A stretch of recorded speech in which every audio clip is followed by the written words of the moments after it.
It's time to color in your line drawing of your portrait in Adobe Draw. So I'm going to show you how to manipulate the pens in the toolbar on the left-hand side of your screen so that they can become colored and not just black.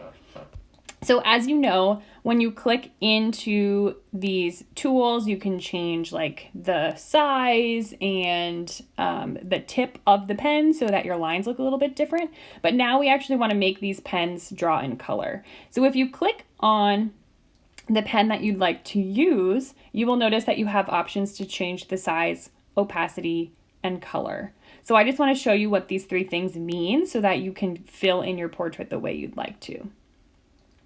So if I click into color, because that's what I'm going to want to choose first, I can move around this color wheel to change the color that my pen is going to draw in. So if I want to have a pink shirt and I like this color pink, I'm just going to keep this selected and I can click out of it. If I want to change the value of that color, so if I want to make it brighter or darker, this bar down here is what allows you to do that. So you can see it gets darker on the left, brighter on the right. When I'm ready to draw with this color, I might want to change the size of the pen, because if I'm going to fill in a large area of color, I don't want to be using a really small sized pen. So if you click into the size option at the top, you will notice that the size changes as you drag your stylus. So if you drag up, the pen's going to get thicker. If you drag down, it's going to get skinnier.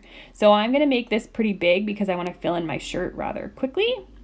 The last thing that I can change is the opacity, and opacity means how much we can or can't see through the color that you're drawing with. So right now I have really high opacity, which means I'm not going to be able to see through my marks. If I'd like to change that because I want to keep my black outlines, I can drag down the opacity.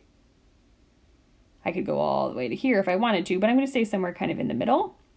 Now, when I fill in my shirt, I don't have to worry about eliminating my outlines. If I had left the opacity really high, I can show you what would have happened.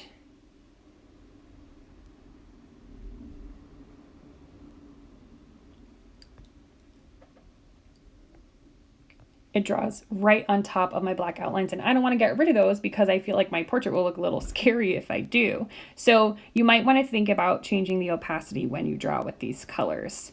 So you have the freedom to use whatever colors you would like. For next class, you are simply going to fill in your entire portrait. You do not need a background. Just leave a white background for now. But you are going to fill in your hair, your face, and your clothes. So you want to be fully colored in for next time. Please upload a high quality photograph of your in progress work to the Dropbox. Have fun!